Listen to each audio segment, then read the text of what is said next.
Tuh di sebelah sana tuh ya ada Mbak Kunti yang lagi duduk ya di sana.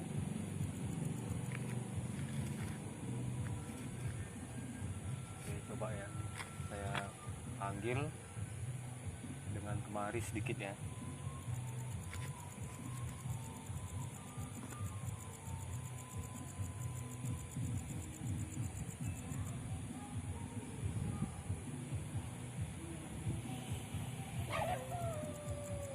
Cing.